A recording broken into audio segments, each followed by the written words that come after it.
हमारे संसार में दुनिया के लोग हर व्यक्ति को अलग अलग रीति से पहचानते हैं। कोई बोलते हैं कि यार वो धनवान है तो कोई गरीब है, कोई बोलता है कि वो ऊंचा है तो दूसरा बोलता है वो नीचा है, कोई बोलता है कि यार वो तो उस धर्म को बिलोंग करता है, दूसरा बोलता नहीं वो उस धर्म को मानता है, कोई बोलता है कि यार वो बहुत खराब व्यक्ति है, दूसरा बोलता है बहुत अच्छा व्यक्ति है। मतलब हर एक लोगों की अपनी अपनी पहचान व्यक्तित्व के बारे में कही जाती है। आपके बारे में लोगों के अलग विचार होंगे, मेरे बारे में लोगों के अलग विचार हैं, और ज़रूरी नहीं कि वो विचार सही हो या गलत हो। वो सब डिपेंड करता है, इस बात पर निर्भर करता है कि लोग हमको किस दृष्टिकोण से देखते हैं। ठीक है, तो ये तो बात हुई हमारे दुनियादारी लोगों की, सांसारिक लोगों की बातें एक दूसरे के प्रति। लेकिन बाइबल या परमेश्वर के वचन के अनुसार परमेश्वर ने अपने वचन में कहा और उसको तीन विशेष भागों में उन मनुष्यत्व को बांट दिया है। और ये तीन मनुष्यत्व आपके स्लाइड में दिखाई दे रहे हैं। एक हरे रंग का जो मनुष्यत्व है, जिसका दिल, जिसका हृदय, जिसकी मनसा, जिसका व्यवहार पाप से ग्रसित है। दूसरा जो हम देखते हैं बिल्कुल दाईं तरफ, वो लाल कलर में है, वो एक और व्यक्तित्व है जो कभी ऊपर तो कभी नीचे, कभी अच्छे काम तो कभी बुरे काम। और तीसरा व्यक्ति जो नीले कलर में है, वो पूरी रीति से स्वच्छ, पवित्र और परमेश्वर को भावता हुआ व्यक्तित्व कहलाएगा। अब इन तीनों में से कौन सा व्यक्तित्व आपका व्यक्तित्व है? जैसा कि हमारा आज का टाइटल जो बता रहा है वो इस प्रकार से है, भाई तीनों में से कौन है आप? हरे रंग वाले, नीले रंग वाले या लाल रंग वाले? चलिए, ये तो आपको अपनी पहचान करनी होगी वचन के अनुसार कि आप और मैं कहाँ पर है। और इसी को ध्यान में रखते हुए आज मैं आपके सामने तीन जो विशेष वर्ग के व्यक्तित्व पाए जाते हैं उनके बारे में मैं बात करूंगा। अब पौलुस ने जो कुरिन्थ की जो कलीसिया थी उनको एक पत्र लिखा। उन दिनों में तो खैर पत्र हुआ करता था, जैसे आजकल के समय जो मोबाइल है वो तो नहीं है ना, व्हाट्सएप भेज दिया और हो गया। नहीं, पत्रों के द्वारा एक दूसरे के साथ बातचीत होती थी। अब इन पत्रियों में पौलुस ने कुरिन्थ की जो कलीसिया थी उनको तो बहुत डांटा भाई। अगर आप पढ़ें पहला कुरिन्थियों, दूसरा कुरिन्थियों, तो पौलुस की डांट जरूर सुनाई पड़ेगी कि ये ऐसे व्यक्ति थे जो प्रभु को तो ग्रहण किया, लेकिन उनका जीवन बस ऐसे ही था जैसे अधमरी लाश, कभी इधर तो कभी उधर, कभी परमेश्वर को प्यार करते तो कभी पाप में गिर जाते। मतलब वो बहुत डांट के बोलता था। चलिए हम थोड़ा सा देख लेते हैं। तो कुरिन्थ की जो पत्री है उसके अनुसार तीन प्रकार के वर्ग, तीन प्रकार के व्यक्तित्व पाए जाते हैं। और ये हमें मिलता है पहला कुरिन्थियों उसका 2 अध्याय और 14 पद। पहला कुरिन्थियों उसका 2 अध्याय 14 पद। परंतु शारीरिक मनुष्य परमेश्वर के आत्मा की बातें ग्रहण नहीं करता, क्योंकि वे उसकी दृष्टि में मूर्खता की बातें हैं और न वह उन्हें जान सकता, क्योंकि उनकी जांच आत्मिक रीति से होती है। तो ये पहला व्यक्ति है जो आपको ग्रीन या हरे रंग में दिखाई दे रहा है। इसको हम बोलते हैं शारीरिक स्वाभाविक मनुष्य। स्वाभाविक मनुष्य, ठीक है, जो स्वभाव से ही पापी है और वो परमेश्वर के वचन को ग्रहण नहीं करता है, ये शरीर के अनुसार चलता है, ठीक है। और उसमें आत्मा एक तरह से बुझा हुआ है, पवित्र आत्मा का कोई लेना देना नहीं है, प्रभु यीशु मसीह का उसके साथ कोई संबंध नहीं है। तो ये हुआ स्वाभाविक मनुष्य जो स्वभाव से पापी है और नरक की आग की ओर जा रहा है। तो ये हुआ पहला वर्ग, पहला व्यक्तित्व। फिर दूसरा जो व्यक्तित्व है आत्मिक व्यक्तित्व, आत्मिक जन। पहला था स्वाभाविक मनुष्य, दूसरा है आत्मिक मनुष्य जो हमारे नीले कलर में दिखाई दे रहा है। इस स्लाइड में यदि आप ध्यान दें, यहां पर लिखा हुआ है 15वां पद, पहला कुरिन्थियों उसका 2 अध्याय और 15वां पद। यहां लिखा है, आत्मिक जन सब कुछ जांचता है, परंतु वह आप किसी से जांचा नहीं जाता, क्योंकि प्रभु का मन किसने जाना है कि उसको सिखाए, परंतु हम में मसीह का मन है। तो ये हुआ आत्मिक व्यक्ति। आत्मिक व्यक्ति वो व्यक्ति है जिसने अपना जीवन प्रभु यीशु मसीह को दिया, पवित्र आत्मा के द्वारा वो जीवन बिता रहा है। जैसे कि जो ट्रायंगल त्रिभुज है, वाइट है, सफेद है, पवित्र है।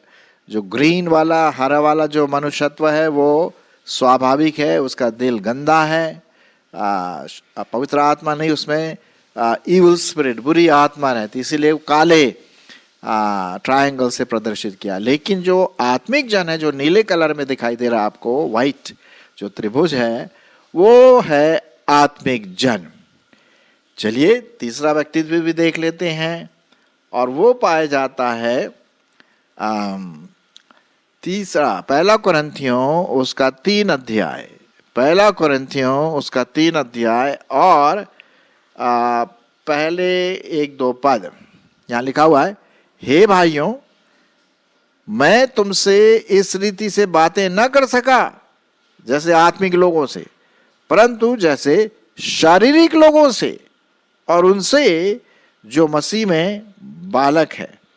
मैंने तुम्हें दूध पिलाया, अन्न न खिलाया, क्योंकि तुम उसको न खा सकते थे, वरन अब तक भी नहीं खा सकते हो। तो ये जो व्यक्तित्व है ये शारीरिक व्यक्तित्व है, शारीरिक मनुष्य। पहला हमने देखा और डिटेल में हम देखेंगे स्वाभाविक मनुष्य जो स्वभाव से पापी है। फिर हमने देखा कि आत्मिक जन, आत्मिक व्यक्ति, वो आत्मा, पवित्र आत्मा के चलाए चलता है। और तीसरा है शारीरिक व्यक्ति जो जिसने प्रभु यीशु मसीह को तो ग्रहण किया है, कभी किसी समय 1 साल, 2 साल, 3-4 साल, 10 साल पहले उसने प्रभु को ग्रहण किया है, लेकिन उसका जो व्यवहार है, उसका जीवन स्वाभाविक मनुष्य से कोई कम नहीं है। वो अभी भी शारीरिक अभिलाषाओं में है। इसीलिए आप देखेंगे कि उसका जो दिल है, जो ट्रायंगल है, त्रिभुज है, वो वाइट, सफेद काला, सफेद काला उससे रंगा गया है। कहने का मतलब वो ना इधर का है ना उधर का, वो बीच वाला है, और ये खतरनाक है, इसीलिए लाल कलर दिया गया है उसको। ठीक है, तो ये हुआ शारीरिक व्यक्ति। हरे रंग का जो व्यक्ति है वो स्वाभाविक मनुष्य है, नीले रंग का जो व्यक्तित्व है वो आत्मिक व्यक्ति है।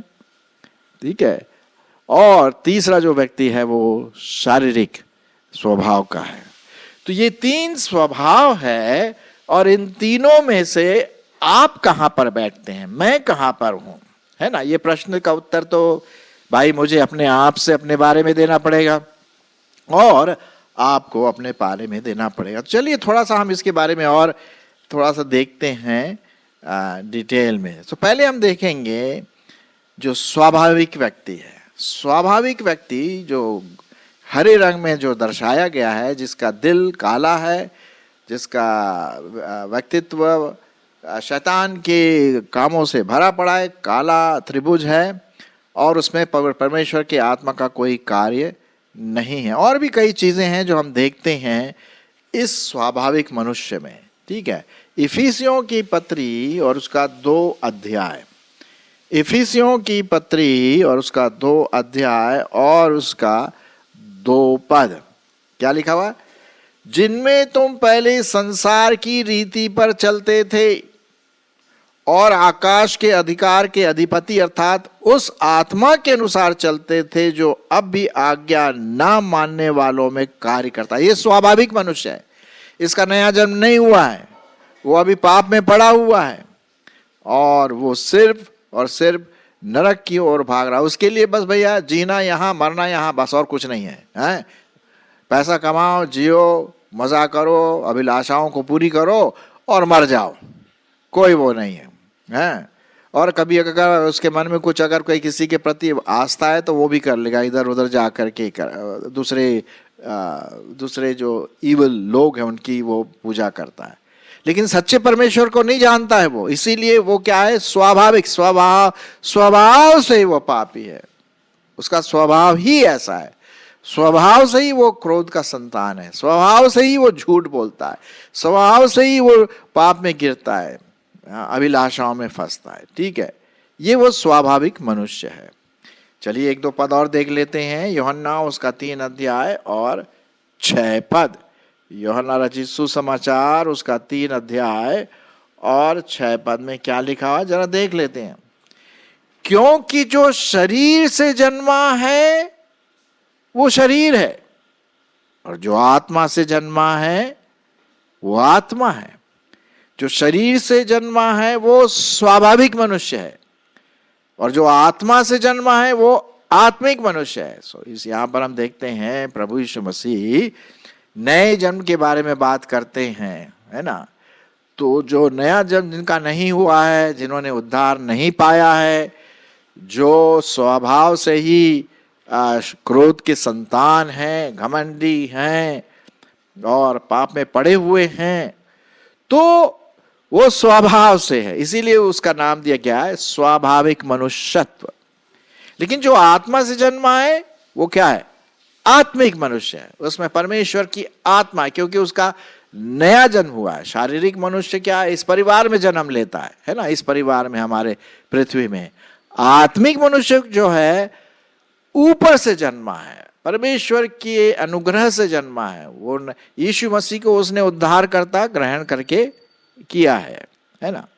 तो ये है बहुत बड़ा डिफरेंस स्वाभाविक मनुष्य और आत्मिक मनुष्य में।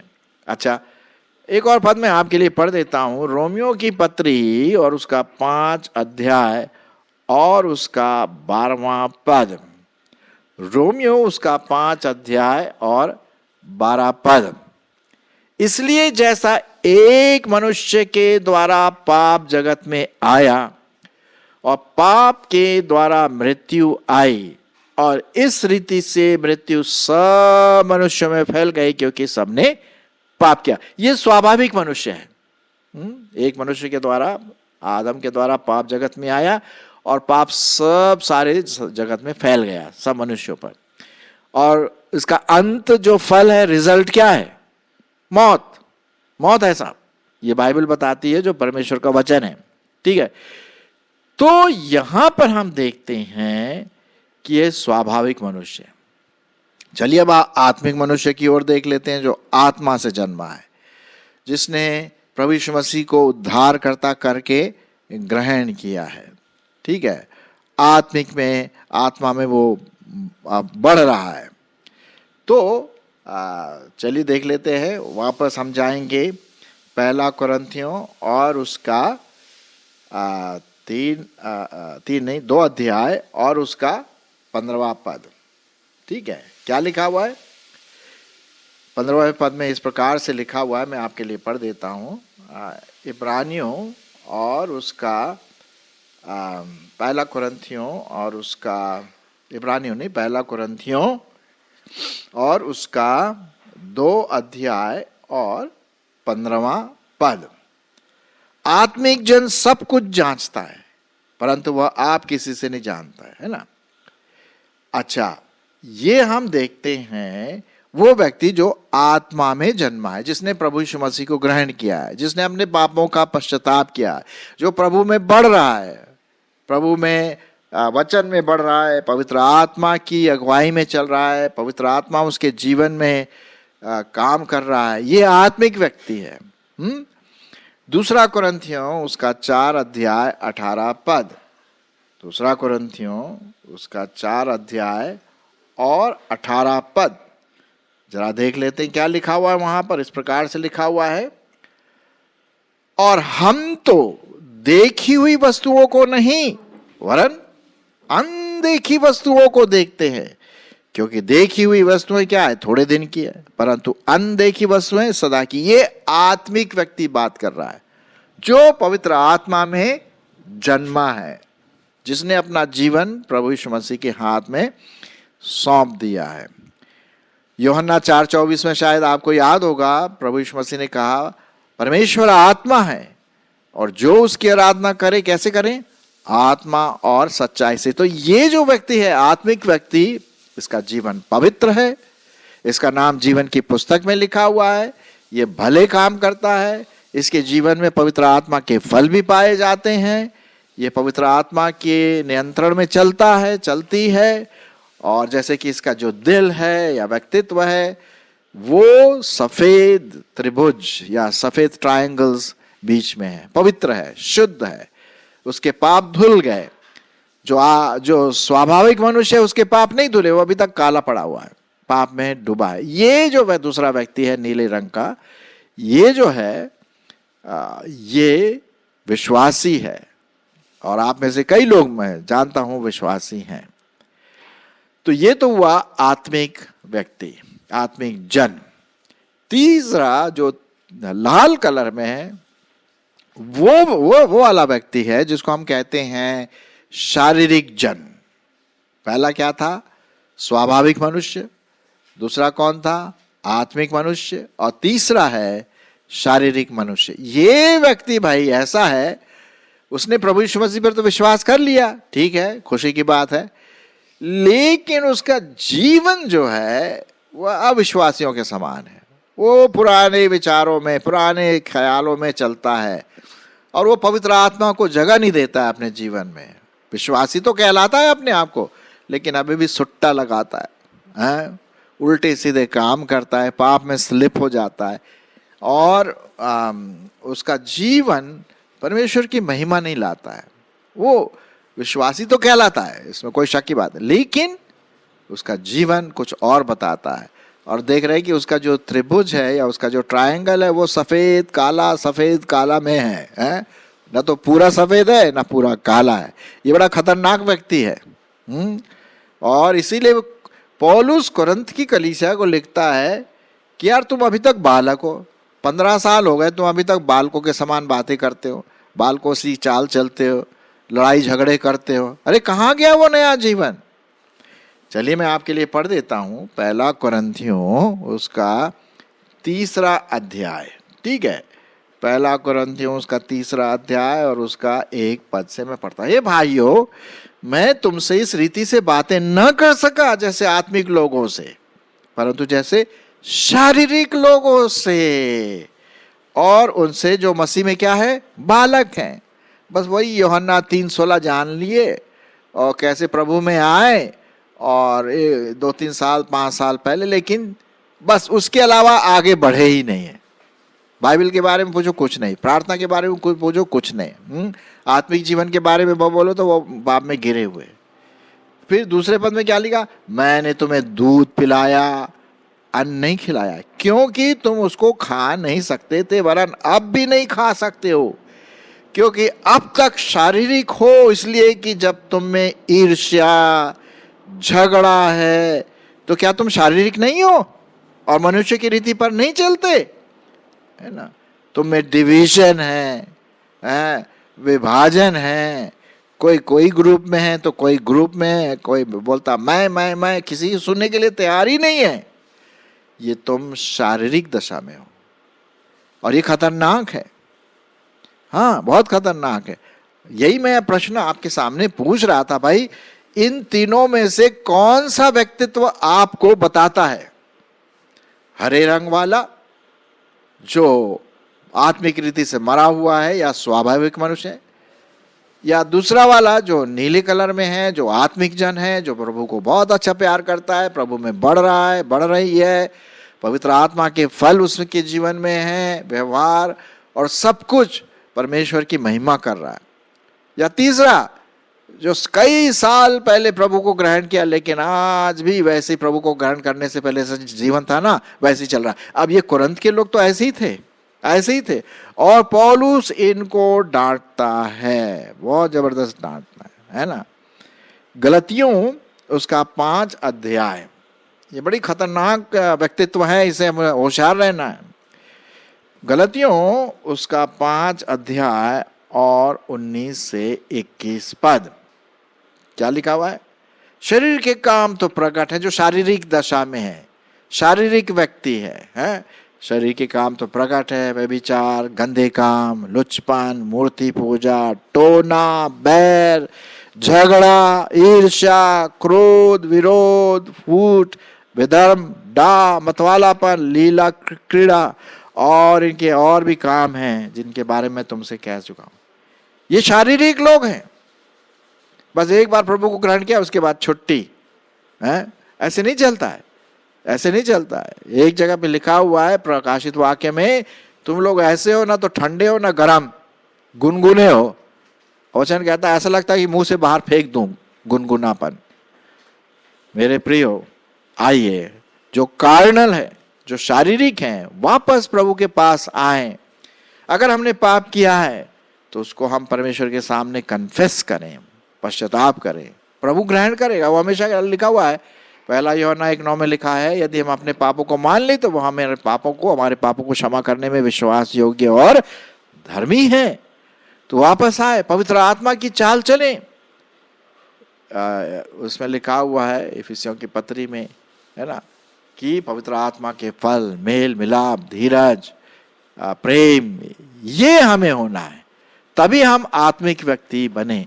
परमेश्वर चाहता है कि हम शारीरिक व्यक्ति को छोड़ करके आत्मिक व्यक्ति की ओर हम आगे बढ़ें, तब परमेश्वर हमारे जीवन में और भी सफलता लाएगा। सो प्रश्न फिर से मैं आपसे पूछ रहा हूं, भाई इन तीनों में कौन सा व्यक्तित्व है? हरे रंग का, नीले रंग का या लाल रंग का? स्वाभाविक मनुष्य, आत्मिक मनुष्य या शारीरिक मनुष्य? मेरी आशा और प्रार्थना यह है कि हम सब, मैं भी और हम सब, आत्मिक मनुष्य में अपने आप को दिखाएं और पवित्र आत्मा की सामर्थ्य में आगे बढ़ सकें।